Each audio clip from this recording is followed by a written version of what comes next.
Hey everyone, I think we are good to go. Welcome. It's Thursday night. The week is flying by, which is fantastic.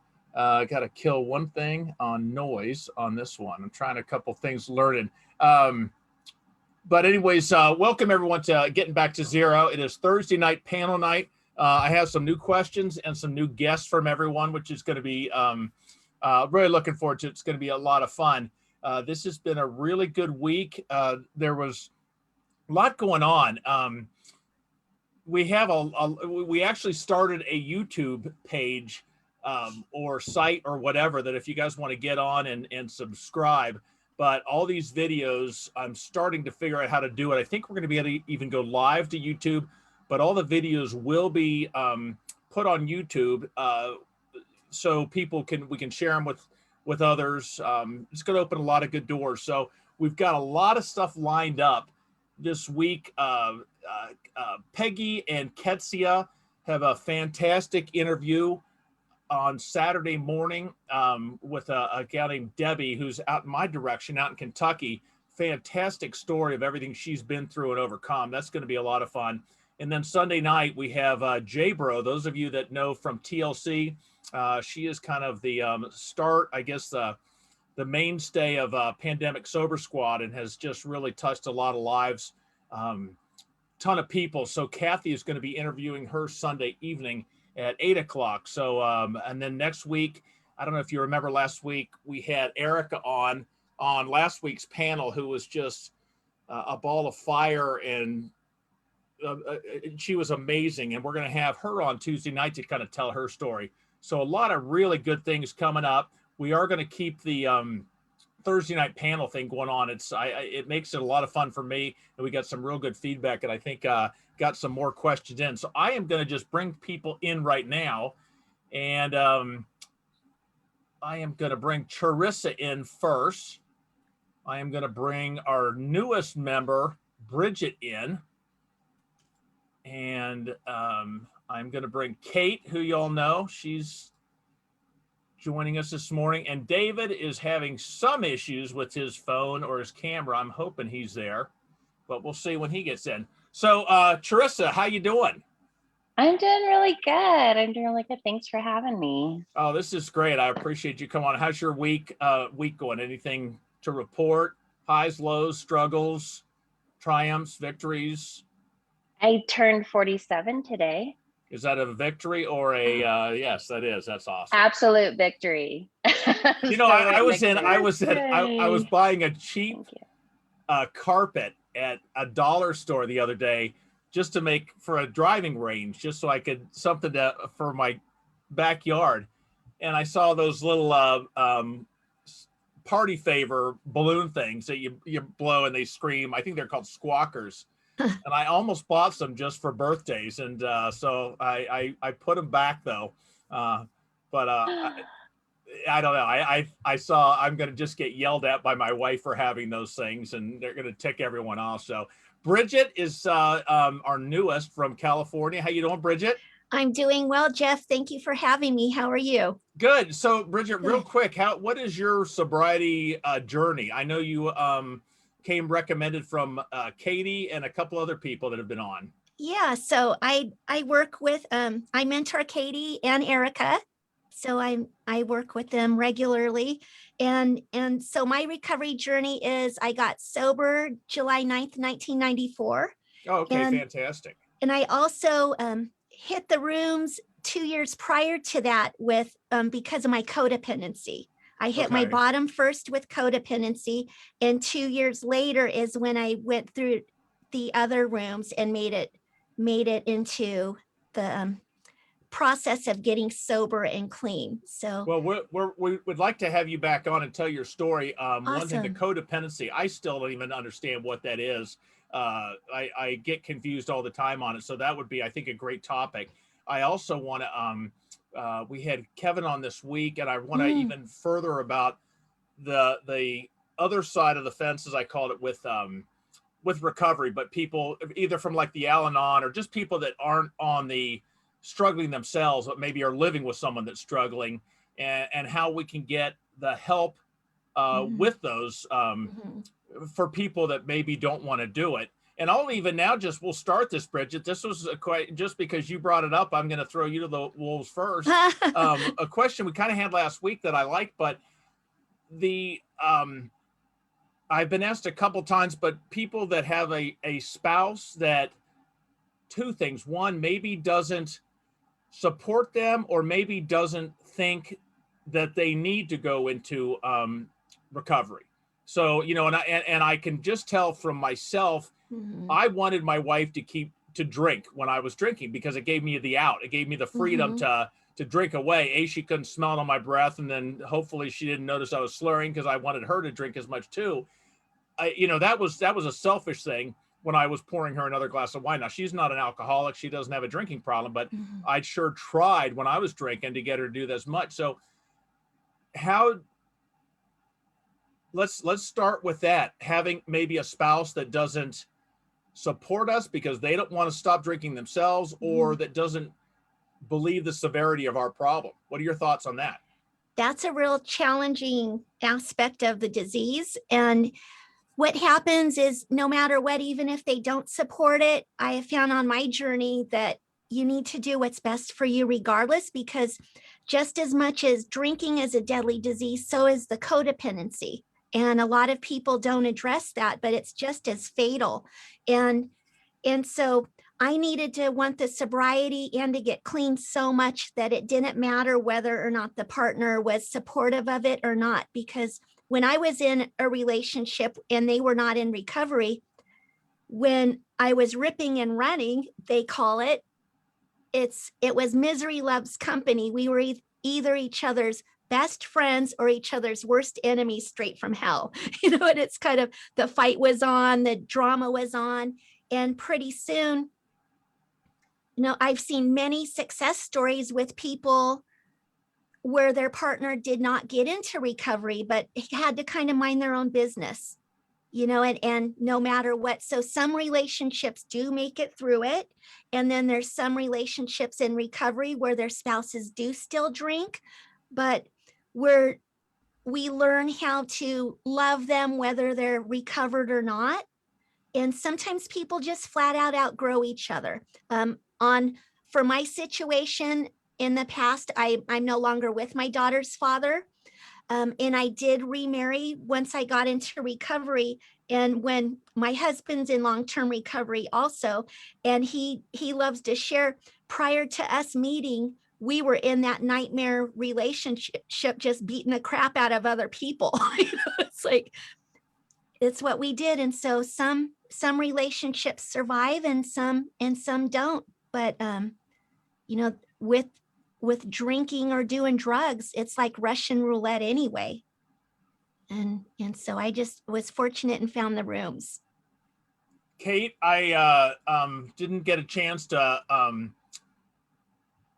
welcome you in, and I apologize for that. Bridget was the new, and we jumped right in. But Kate, it's always good to have you. How you doing this morning? Or this evening? I'm sorry. I'm doing great. I was doing good this morning, and I'm still doing great. Yeah.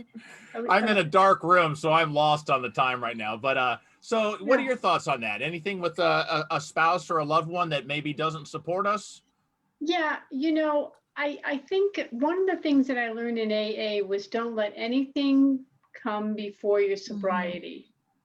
And even to further that subject, whatever anybody else is doing has nothing to do with your sobriety. It's like, this is my hula hoop. This is my business, what I'm doing. And you're over there in your hula hoop, and you stay in yours, and I'll stay in mine, and I'll worry about me, and I'll take care of myself. But whatever you're doing, drinking or not, none of my business. I have enough work to do on myself besides pointing my direction or my thoughts or anything about you. It's hard enough, especially in the beginning. It's over. Everything has to come. Nothing can come before your sobriety. So and so, we only have so much energy, and I feel like it has to be funneled into ourselves and taking care of ourselves, and staying on this planet and being aware, grounded, and healthy and sober. Mhm. Charissa? Yeah, so I have not been in that particular situation, but I've been around recovery long enough to know that that's a super common thing. And I've learned that when we're sick, when we're in our disease, in our alcoholism, practicing it, right, we're sick, right? And the other people around us get sick as well, you know, spouses, children, anyone who's in the household. And I have just kind of noticed that a lot of times when someone does get sober and gets healthy and gets well, often those relationships do fall off, Yeah. right? Just naturally, because the other person has to want to get well too, right? My situation was I was drinking really hard. My husband at the time didn't want me to drink. Turns out, I found out later, he was actually in the middle of a drug addiction. Oh. But I didn't know about it, but he knew about my drinking because I wasn't hiding it, right? So he really wanted me to quit drinking. And I think it was just because, you know, it was too much. You know, we have a drug addict and alcoholic, you know, trying to stay married, and he ended up choosing drugs over us, which is fine. But now he's clean and he's doing really well, and he's a good dad. And you know, but he couldn't do it when he was married to me, right? I think that the thing that's really tough with that is the when it's a loved one, it's very easy, at least for me, to put them in front of me. So it's like, well, I don't want to lose the love of this person, so I'm just gonna suffer or tough it out and be miserable because I don't want to hurt their feelings or tick them off. And that's kind of, I don't know, that's a fine line. I can understand that one, both sides of it. You know, but here in recovery, the need to be selfish, you know, for our own recovery. We've got to be selfish or we have nothing. You know, if we lose this, we lose everything anyways, and then we're not going to be there for them. But it's tough to, you know, I don't know how I would handle that with a loved one. That's that would be a tough one. Well, like Bridget said, I mean, a lot of that's codependency, what you were kind of expressing, right? And I had it too. I was a triple winner, alcohol, drugs, and codependency. But codependency is actually very self-centered, even though we think we're focusing on other people. And we're believing that in some way or another, we actually can control how people feel, how people think, how they view us, what they think about us, how much they care about us, which is it's just not true, right? Like, I used to watch what I would do, and exactly like you said, so that I would make sure that someone wouldn't feel a certain way. Well, I have no control over that. I have zero control over that, how someone feels. I can do my best to try to control that perception, but at the end, it comes down to you, how you want to take it, right? And I'm sure you've had that happen where you've said something to someone and they take it a completely different way other than how you intended it, right? And that's because that's their perception. That's what's in their mind, and they're filtering it through their own filters. And I have to say, once you let go of trying to control other people's perceptions and just try to be your most authentic self and do the next right thing. That's what we say all the time, do the next right thing. It's freedom. It's absolute freedom. You know, and nothing anybody else does might disappoint me or upset me, but it's not like earth shattering like it used to be when I was deep in my codependency. Kate, I'll start with you on this one. I got a question. Time away from work and family is hard for me. Can I get sober through outpatient treatment, or do I need inpatient treatment too? I'm sorry, I can't really speak to that. I haven't had either in terms of my recovery. No problem. That's what, go ahead, Charissa, why don't you take that one then? I've had all the things. Yeah, you and I both. Yeah, I've done outpatient twice. I've done inpatient. And there really is no yes or no answer to that. It comes down to where you are in your addiction. So the first time I did outpatient, it worked for me pretty well. But I didn't have enough of a foundation underneath me. So I ended up going back out, and then it got really bad to the point where I needed inpatient because I needed to get away from the situations I was in, because I was using drugs as well. So I was way deep involved in all of that, and I needed to get away from that and needed to be safe. So I'd say if you're in that kind of situation, go into inpatient because they will take care of you. They'll give you medical treatment. Also, you should go into inpatient if you're having major withdrawals from alcohol or benzos, because you can die from withdrawing from both of those things. Also marijuana withdrawal, you can't die from it, but it does take a very, very long time to withdraw from marijuana. You can get very anxious, suicidal, so if there's any kind of health risk, then absolutely I'd say go into inpatient. But if you think you can kind of manage your life on your own, then outpatient is an amazing choice. To me, I got the most out of outpatient of anything I did. Bridget?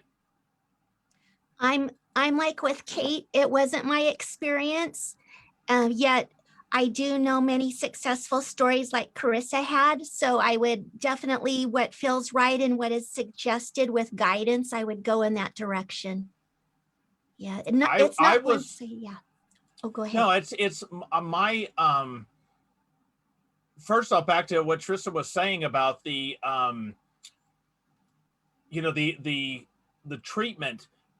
Yeah, I understand people can die, and I understand, but just the uncomfortableness, why not? I mean, it makes it easier, and I would rather focus on fixing my problems and not be so than sitting there just shaking and sweating. And where if it's just to detox, then I can understand, but I want to be able to focus on while I'm there, and I wouldn't have been able to concentrate if they hadn't given me, at least I think, because if it worked, but medicine that kind of was calm me down a little bit, so that I could actually focus on myself, inside my head, than just worrying about why my hands were shaking and I was sweating so bad. The other thing is outpatient for me would have been very easy to not get anything from. It was kind of, we came into a room, and I get a lot more out of these meetings, and that's not saying outpatient doesn't work. I'm just talking my particular one. Everyone kind of checked in, and if you didn't want to talk and you said, fine, how you doing? I'm doing fine, because I didn't want to reveal things. They moved on to the next person. So I just didn't feel, I don't think I would have gotten the tools just in outpatient. Now I'm glad, because of inpatient, that I supplemented it with outpatient, because I needed that accountability, and the fact that I had to go, oh, it's tonight, I have to go to outpatient for 3 hours. Well, that alone might have helped me to not drink. It also gave me something to do other than just sitting at home thinking about it and twiddling my thumbs, and it got me out of idle time or boredom or out of my own head, and gave me something to do. It gave me accountability, gave me purpose. So there was a lot of good things from that. I just don't think, I think the inpatient was critical, but the tough one is, and if you guys have anything else to say on this, is for someone that maybe can't be away from their children, or work doesn't allow it. What are your, how do you have any more thoughts on that one? Because that's a tough one. Go ahead, Bridget. I do. I brought many meetings into hospitals and institutions of carrying the message in there. And so I did see people that were loving the structure of it, like with what you were saying, kind of stripped away and kept things simple, and just put a little amount on the plate so they could focus on their recovery. And so I had seen many successful stories from that, because you could submerge yourself in it and not worry about taking the kids to soccer or school. And, that's kind of removed for a short time, but the payoff is definitely worth it. So even though I had not been a patient doing that, I have been in prisons, jails, mental institutions, and recovery homes to help carry meetings into those places. And it works really well. It works really well. Another, Kate, I'll let you throw this one out. They say I need to change my current friends and hangouts to get sober. I don't want to lose my friends. Can I get sober but still keep my friends? Well, my experience was I had to change everything, and the rewards were beyond measure. I wanted to surround myself with activities, I'm a healer, so with the energy, I wanted to be around positivity. I wanted to be with people that I could connect with. I can't connect with people who are drinking. It's fine if they're over here on a whole different level, but I can't meet them. I mean, when I was drinking, we were all the same silly, except, I would go overboard. But it's not fun for me to be around people who are drinking. And not only that, we don't get each other. I think one of the things that's unifying around people who have substance issues or addiction issues is that we all get it. We get what it feels like to want to numb. We get what it feels like to, to have trauma or troubles and not be able to face them. We just get each other, and it doesn't matter it doesn't matter what area of life we're coming from. We can be so diverse, but the recovery community is, I mean, I don't know how to repeat it myself, but we know each other, we know ourselves, and we know that the person sitting next to us at a meeting or a friend has had the same experience, just with a different cover. But I feel it's best to be in environments that are supportive and sober, and it's hard. It's hard to let go of those friends. I had to do that, and it's hard. But it doesn't mean that down the road you can't be at functions. Like, I could be at functions in the future, but my goal wasn't getting drunk anymore. My goal was to be sober and to be connected with you. And it comes down to, is it fun? Like, just look at that. Don't even look at the deprivation and I don't get to. It's like, is it really what I want to be spending my time doing? How do I want to be spending my time? Do I want to be present? Do I want to be in conversation with you and seeing you and just being present and being happy and being mindful. And I can't do that with people who are numbing their experience. I think for me was, I kind of felt those locations, if I gave up those locations and those people, what fun am I going to have? It would just, why don't I just throw it all away and just accept the fact that I'll never have a good time again, which I think, that's one of those, you hear people say, you hear it in the AA program a lot, which I come from, but, don't quit until the miracle happens. And that was one of the miracles with me when I realized, man, I'm having just as much fun. And for a lot of reasons, even more, not drinking. It's just refreshing not to have so many of the other, alcohol brought me relief. It did bring me moments of, even later, moments of, but it does not come without everything that it's going to come with. You can't pick and choose what it's going to bring. And it is bringing the whole mess of crap along with it. You're about to be attacked by a cat, Kate, just so you know. It's about to pounce. switching. I might could just to say one thing too, that Yeah, go ahead. people in recovery is that we're all trying to grow. We're all trying to grow spiritually. How beautiful is that? How beautiful are our intentions to be the best people that we can be, and taking steps to do it. That takes courage, that takes bravery, that takes intention. And who else would you want to hang out with? That's who I'd like to be hanging out with. Just like right here with you all.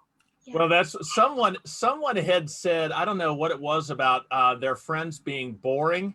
Teresa, I don't know if this was you, but someone had said, all these recovering, these non-drinkers, how boring that is. It's like, okay, well, let's talk Eric Clapton, Keith Richards, go down the list. Some of the greatest partiers of all time, Joe Walsh. There's a lot of people that are sober now that they were, so it's not, I guess we think of it as just a bunch of dull whatever, but no, it's not that way at all. Well, and I like how the point that Annie Grace makes, which is that drinking, one of the reasons why it's so insidious is because in our society, we've integrated it with things that are already fun. Barbecues, football games, baseball games, birthdays, anniversaries. Those are already fun things all on their own, right? And then we're flooded with media telling us that it's not really fun unless you have a cold beer in your hand or you have this cocktail in your hand, right? That's a great point. Yeah, I mean, these are things they're already fun, and I would say too, there's going to be when you're new in recovery, there's going to be a lot of people throwing suggestions at you, and just always think of it as that is a suggestion, right? And you're in charge of your recovery. You get to pick and choose. And I can't say that you're going to lose all your old drinking friends or that you're going to make all new friends in recovery, right? Like you get to pick that. I found for me that the drinking, using friends just sort of fell off, and found out they really weren't friends in the first place. Mm-hmm. But I've had that happen in recovery rooms too, So I would say don't trip on it. Don't worry about, taking every single suggestion that's thrown at you, and just try to do the next right thing, right? I mean, if you have someone that you relapse with all the time, maybe that's not the best friend to hang out with, maybe that, but if you have someone who, I don't know, mostly you got together to drink and they're supportive of your recovery. As I have that, like I have a girlfriend, she and I drank a lot together, but we're still good friends and have been for years. And interestingly enough, she's getting around to where she's not drinking so much. Like she took a month off recently. So you can also be an inspiration to other people. So that's why I don't think, it's black and white. You can't just say, oh, get rid of all your drinking and using friends and make all new friends in recovery. Well, and two, I think Teresa, that like you said, things are for different people. Like for myself, my close friend whose wedding that is the day after is my sobriety date, she would talk about drinking a lot, and it was threatening my sobriety. So I think it all depends on what it's doing to your sobriety and keeping you sober. So I think that's the compass to go by. And totally, like some people are just fine with their buds and they have this connection, and it wasn't just about drinking, and they need that, and they still need that, like you said. And then another person is just like, no, I can't even be tempted. I can't even smell it. I can't even look at it. So it's all what supports staying on the path. And it's all individual, just like you said, Teresa. Yeah. Bridget, I'll throw this at you. The term prelapse, which is kind of been throwing around, but someone, and I didn't realize this because I had my little, I call it my Super Bowl debacle, but a year ago Super Bowl was when I was right at the 3-month point, and my wife was out of town, and I decided I needed that. And it was just it worked out so well for me. It wasn't Everyone was so happy with me. It just really played out well. I'm so glad I did.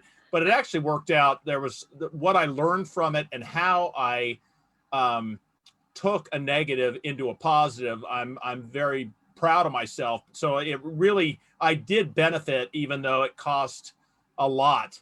It was some hurtful or some painful lessons. But I did come out, you know, I took it and made at least as good as I could. But question was, what are the common reasons for a relapse, and how do I know if I'm heading for a relapse? Warning signs. So I don't know if that's anything you got on. Absolutely. I would say that honesty is one of the forerunners of it. If I think that, you know, someone gives me too much change back and I don't give it back to them and keep it. So pretty soon it starts to put chinks in my sobriety. Kind of it starts with dishonesty or not being accountable to someone like a mentor, not like they're your boss or anything, just like Kate and Teresa have said, because you do ultimately make your own decisions and know who you are, and to thine own self be true, you know, and they are suggestions. Anything for recovery is suggestions, but it would be of being around where your behaviors are popping up that aren't for your highest good. And so the sneakiness, secrets, and so drinking or using drugs is only a symptom.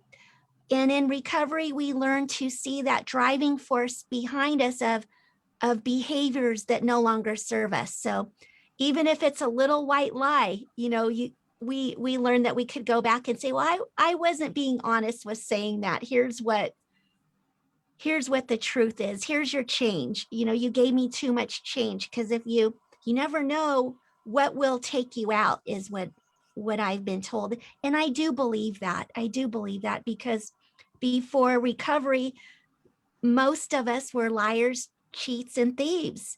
And so anytime those things crop up, I know that I'm in a danger zone, and it doesn't feel good anymore. It really doesn't. Kate and Teresa both were very bad on that, liars and thieves, just pathetically. I was a little more angelic, but you know, I'm trying not to judge. You know, the one is, you said that though, but you know, the relapse thing, you know, they're asking, how do I know?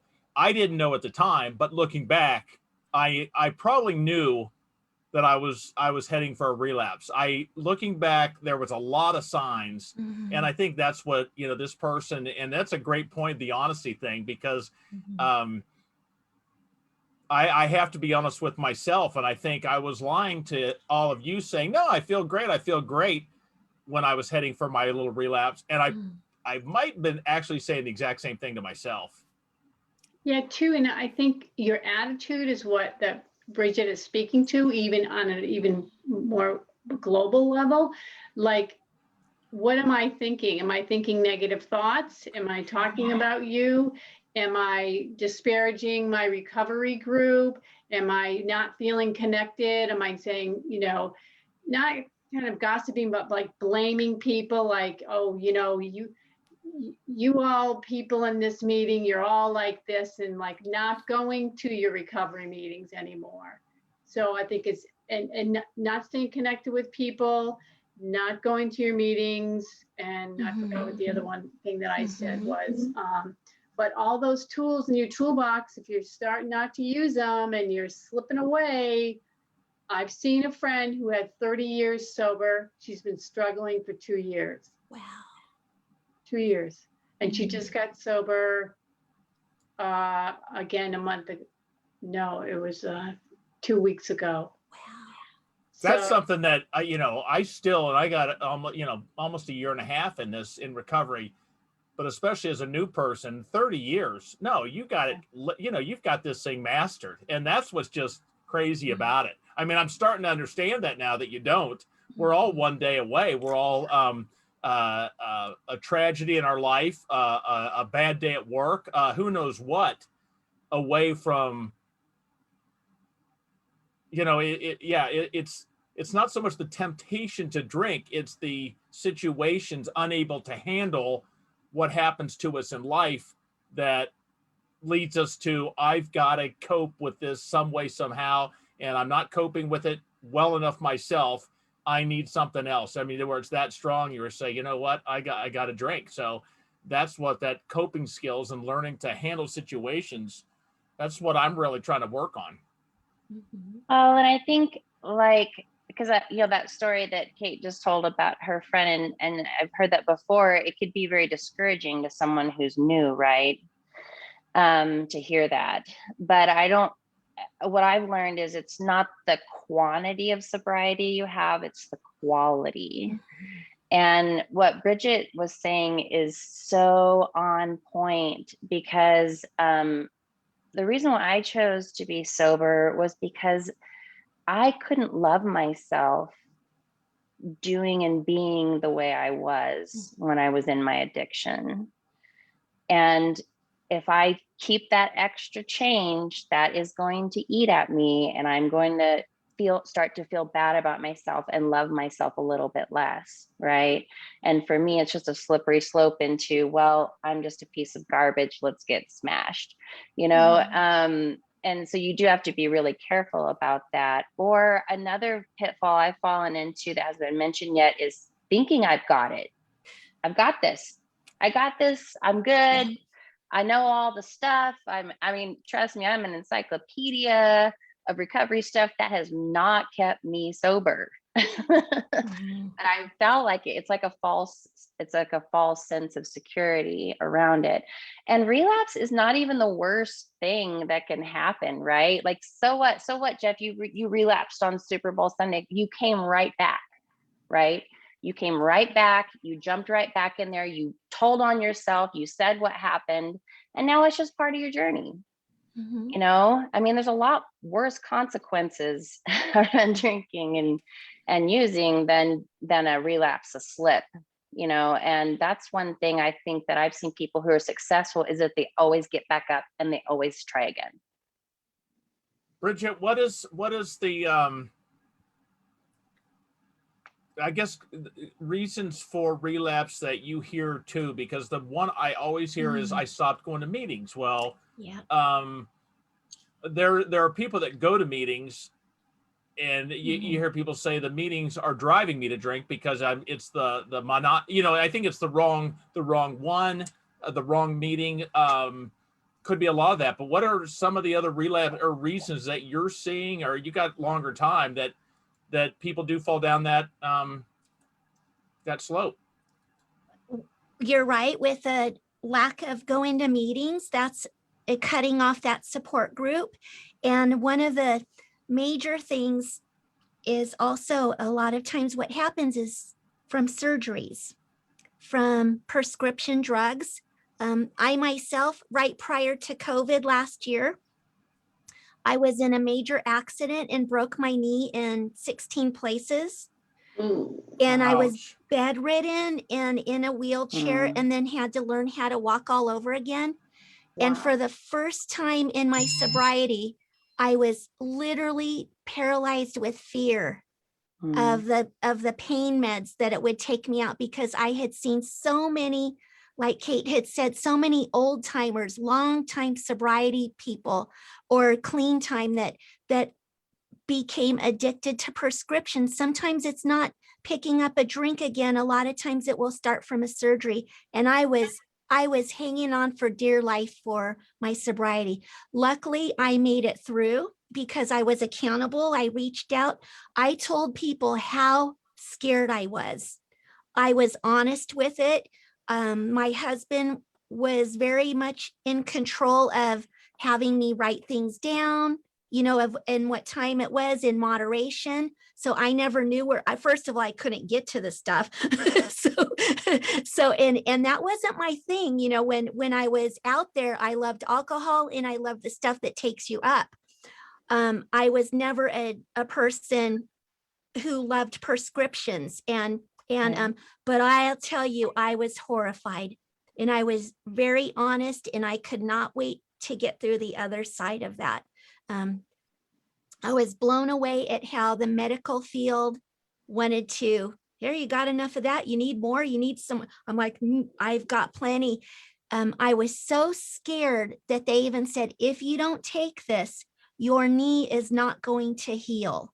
Yeah. You have to take this. Wow. But that I've was been really, told that too. yeah, it was really, Jeff, it was a dark night of the soul. And then COVID hit like 6 weeks later. And you know, I made it through it, and I'm very grateful. Well, here's one that I heard actually. Yeah, go ahead, Kate. Bridget, Yes, you're please. just actually just demonstrating and modeling the importance of what you said about honesty. Yes. You were so honest with yourself, your Mhm. people, your husband, like you knew yourself. Oh, yes. And there are people who think they know they got it all, and then it's slipping away. And that's when you start saying things. Like you start saying words that aren't authentic.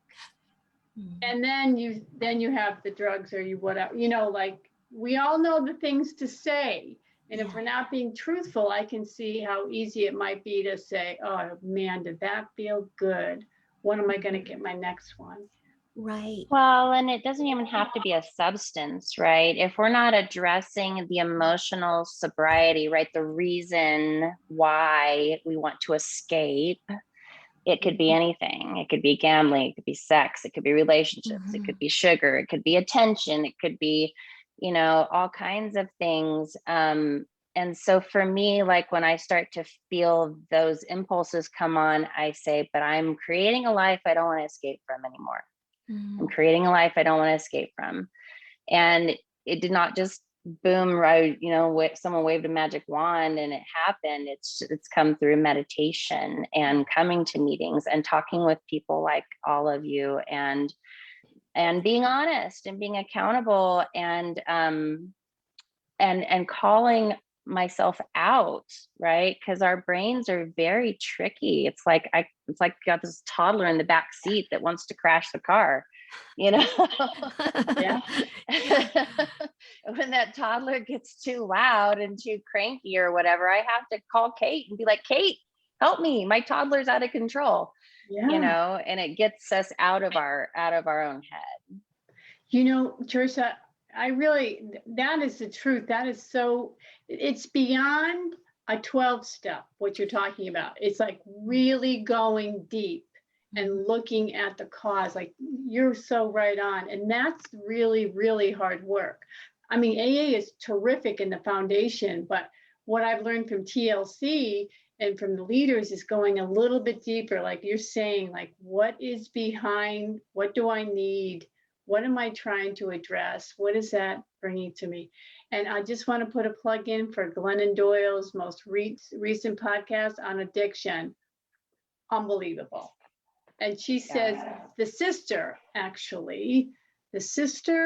told my story. I've never heard my story in AA. I finally heard someone tell my story, and the sister told her story of addiction. I was so thrilled. But I love that she said this. The addiction or the substance or whatever is a shitty consolation prize. I thought, oh my God, so true. Oh. I had true story. I got pepper sprayed by my toddler heading down to South Carolina from the back seat, and I thought the battery exploded in the car. But as we were all bailing out after going 90 miles an hour and having to go into the median completely blinded, I told Elizabeth, grab the steering wheel, I can't see, as I was falling out of the car, telling the kids to run because it was on fire. I don't know what was going on. I heard this, sorry, from the back seat, but he had found, my father-in-law had given my wife, because she's a home health nurse, some pepper spray, and he shot it forward and it went into the air conditioning vent and threw it into my eyes. And that stuff works. So I even know a couple of police officers in our neighborhood. And I said, if I'm ever out of control, just tell me to lay down. I promise you I'll do it. Don't squirt me with that, because that stuff hurts bad. But anyways, hey, I do want to get to one. I heard this twice this week, but I'll read the one. I quit drinking too. Yeah, Bo, just if you're listening, there's still that empty, or that pepper spray still on I-95 somewhere in the weeds in the middle because I whipped it. Yeah, that was brutal.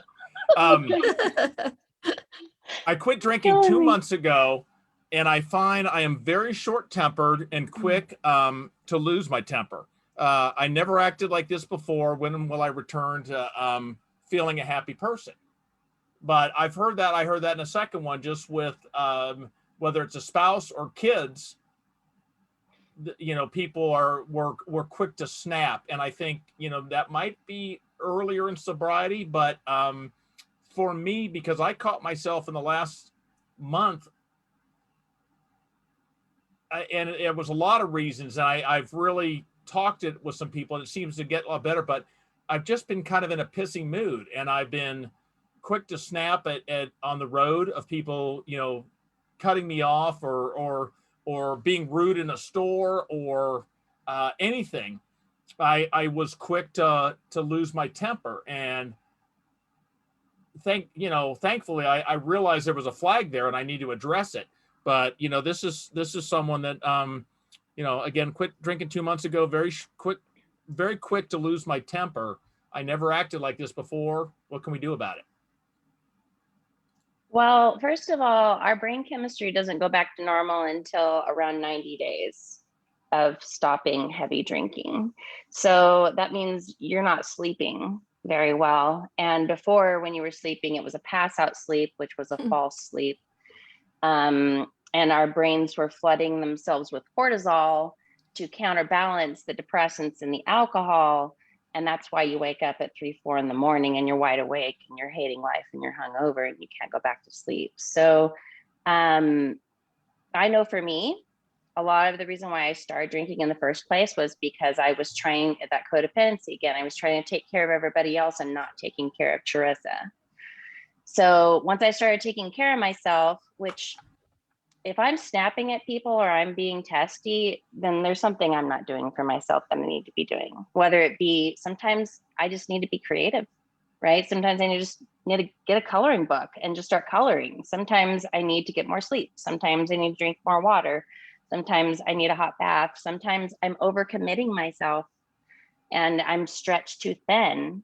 And especially when you're in an early recovery, I like how Laura McCowan says, the pregnancy principle, you know, you protect your recovery like you would if you were pregnant, right? And if you don't want to go to that party and you feel you like, instead you want to have a bubble bath, go have a bubble bath, right? Because until you have your recovery, you know, underneath you and all the withdrawals are gone, all that kind of stuff, you don't have anything, you know, and the people who truly love you and truly care about you will understand.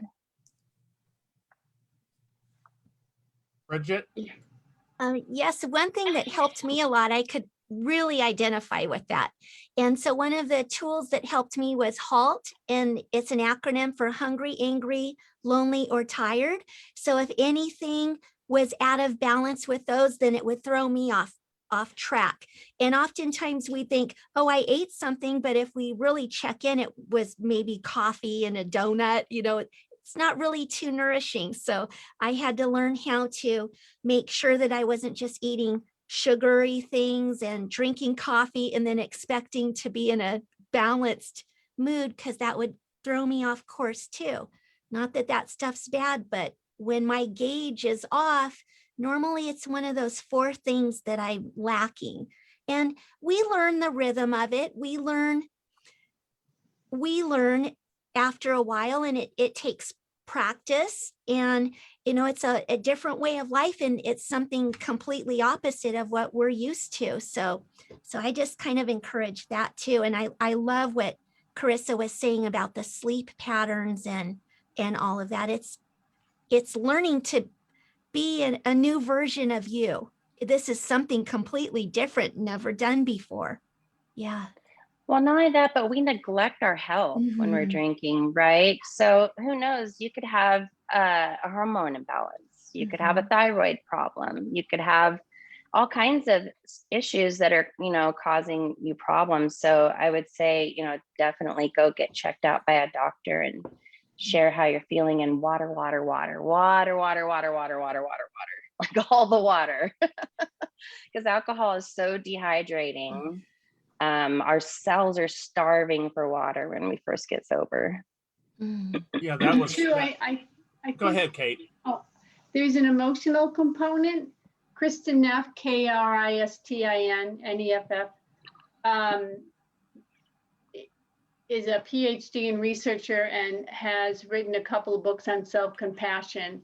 So important. So this individual who is feeling like she's biting off the heads of everybody, sitting with yourself, offering yourself self-compassion. Like Teresa had said, another question about meditation, going on Insight Timer, finding a guided meditation on self-compassion, playing it when you want to just, when you know you're not feeling okay and you want to run or do whatever it is, or after you're noticing that you're feeling irritable, really being compassionate with yourself, and then doing those acts of self-love that we've discussed already. But self-compassion is key. Absolutely. Absolutely. And I think this was kind of with the anger issues I was dealing with, but I mentioned this last week, but I put my golf clubs, which in the truck, and I'm a lousy golfer, but it's still just to smack a ball. You know, and I've done that a few times this week, just stopped at the range and just hit a bucket of balls, and it's you know, it really to release that energy. But it does so much more, because it doesn't just get the tension out. My balance improves, my you know, everything with just it's not just physical health, it's the health of just getting that pent up energy, tension out of your body is critical. Absolutely. Yeah, I took up kickboxing. My job stresses me out, and I'll just go and I'll just punch and kick and punch and kick and punch and kick. And we do have to move our feelings through our bodies. If it's when we ignore them and try to shove them behind us, that's whenever they get louder and louder and louder. It's like, if you think about someone knocking on your front door, they're not going to go away until you open the door. So you got to get up, open the door, address it. And yeah, like any type of physical activity, running, a lot of people end up running, or just whatever makes you happy. For me, you know, kickboxing makes me pretty happy. I hear, you know, the yoga and the meditation, all of which, you know, as I'm getting older, for me, balance and flexibility are going to be the two that are going to affect me the most. And you know, I spent so much time with sports in the gym lifting weights, and it's like, no, we're past that point. We just gotta bend at the waist and try and you know, just get a little bit of flexibility going. And I think even just the stretching lets a lot of that tension out of the body as well. Yeah, I do yoga too, but the kickboxing is a whole different type of movement, right? Yoga is very passive and very meditative, and it's good for like slowing down. But when you're in that agitated state, that's why I think the golf is great, or the running, or the kickboxing, or and whatever. that's a good point. Like, everything is energy. Like, we sit there, like your reference, Jeff, is like irritability. Irritability is just energy. Anger is just energy. Sadness is just energy. We don't need to shame it. We don't need to judge it. We just need to move it, like you've been saying, Teresa. Bridget, what are your ways of letting that energy out? The same way with yoga and walking in nature and doing hikes to just kind of get that balance again. And these feelings are something that we always covered up with alcohol or drugs. So now to have them come to the surface, we're just not medicating or drinking them away anymore. So they're going to crop up. That's normal. That's natural. So without any judgment, just focusing on a way to channel it out. And when we're drinking or using drugs and then we get sober, we're not used to peace, serenity, and tranquility. That's the complete opposite. We're used to chaos. So this is going to bubble up, and when it surfaces, just to find some beautiful outlet, whichever way, whether it be real physical or real calming, those both are great conduits to get it out and move it. I love that.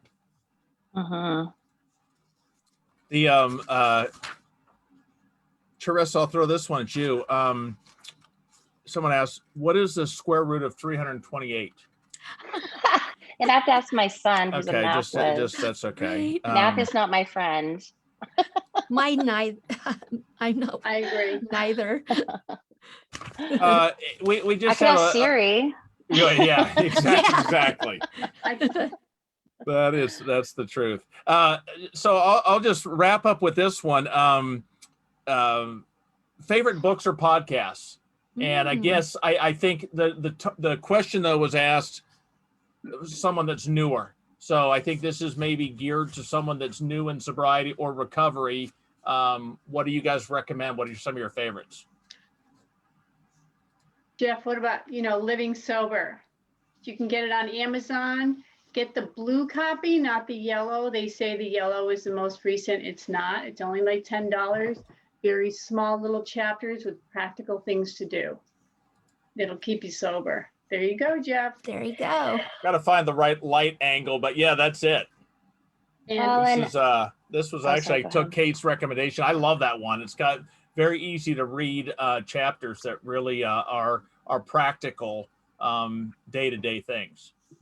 And again, and that's what I really like, because for me, when I was newer in sobriety, people were, well, you need to get in touch with your family. You need to talk to someone. It's like, no, you don't understand. It's Friday at 5 and I'm sitting in front of the gas station with the flashing Bud Light signs.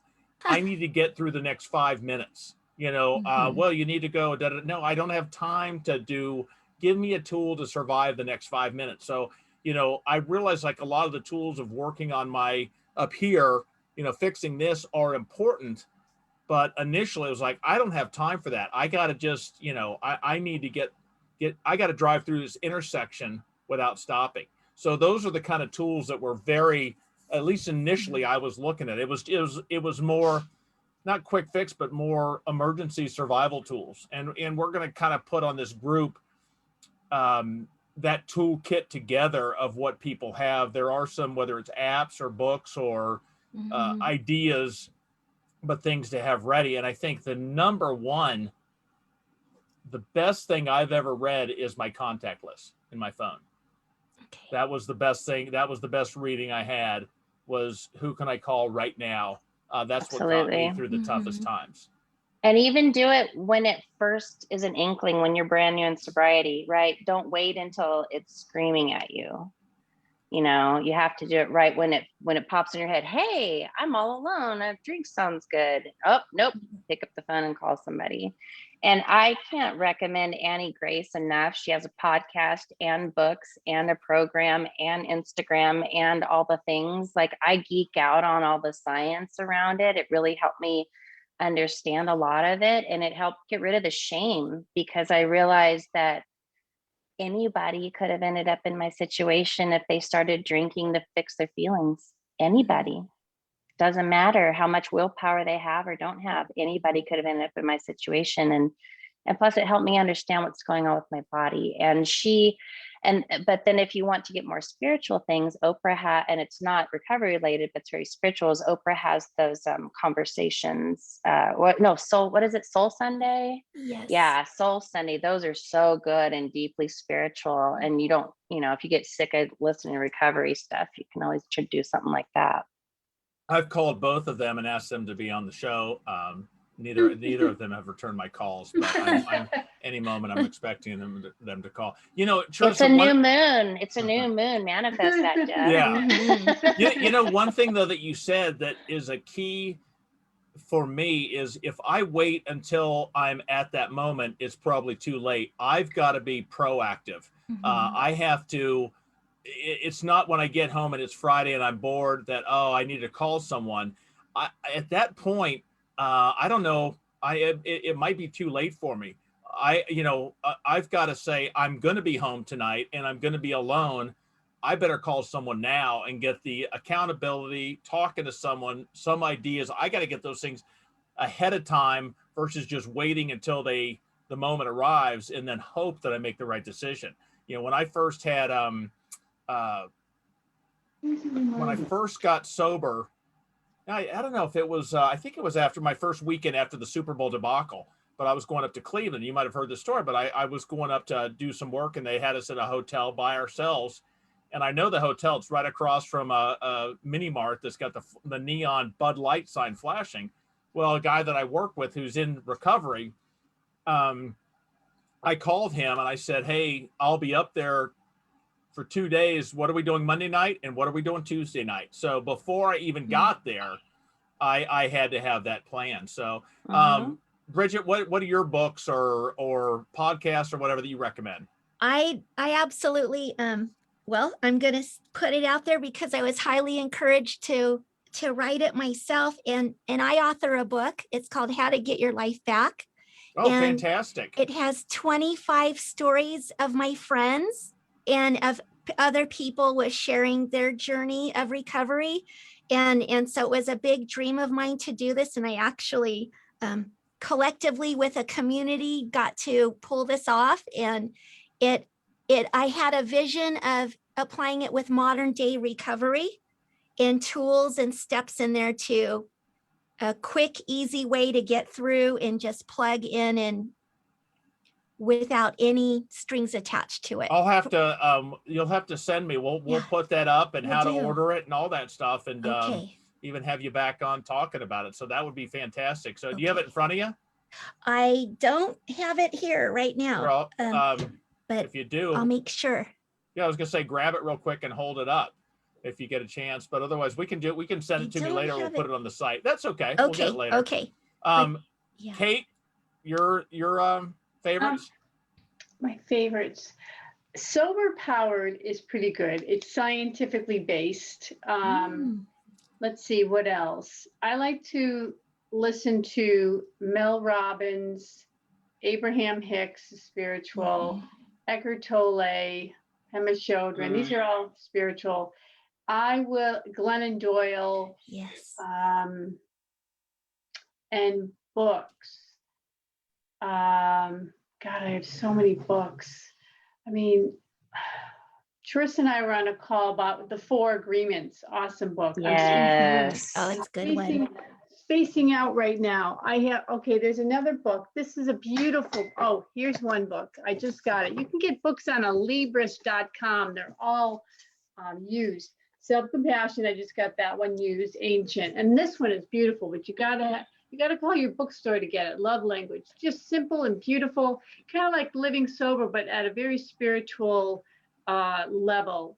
Simple, really gets to the heart of a subject. I get a lot of books on TLC recommendations. And then this one is awesome, Mocktail Party. You do not have to feel like you're losing out on the parties anymore. There's a couple. We had some people on, and there's some great things. I'm actually I'll start on the page a link for, where people can put in their best reading material. I think people are looking for that kind of stuff. So that's great. Yeah, we should do a post because there's a lot of good books. Yeah, I will. And we'll Bridget, but we'll put yours at the top of it because I'd love to I think that'd be great. We'll have you back on talking about it, and I want to hear a little bit of your story. And then talk about, We're the Luckiest. Yeah. That's where we all met. Nice. Yeah, We're the Lucky with Laura McCow and her group, which was really, even though I'm an AA, that was my program. The Luckiest Club, TLC, that group really did wonders for me. That was huge. So we'll have you back on though, Bridget, to hear your story. And then I do want to talk about codependency as well, and the whole Al-Anon type thing of that other side of the fence. So we'll see. Hey, thank you all. Greatly appreciate it. And again, the getting back to zero.com is the Facebook page. We do have the private group. You can join that, and a great place to share whatnot. And then, like I said, there'll be some announcements on that, but we're going to be now YouTube, where we're going to start putting some thing there and get a channel. So that'll be kind of fun. So thank you all so much. Saturday morning will be Peggy and Ketsia, have Debbie from out here in the Midwest, who incredible what she's overcome. Her story is unbelievable. I'm really looking forward to hearing that in more detail. And then Sunday night is J-Bro. and that's going to be, she's always, she's great. So really looking forward to that as well. And then I have Erica on Tuesday. We'll have another panel Thursday, and who knows. So anyways, some good stuff. But thank you all for being here. Okay. Thank you, Jeff. Hey, Thank you, well, Kate and yeah, Carissa. and stay on here, Nice and to we'll meet you. talk to you soon, everyone. Take care. Take care. Yeah.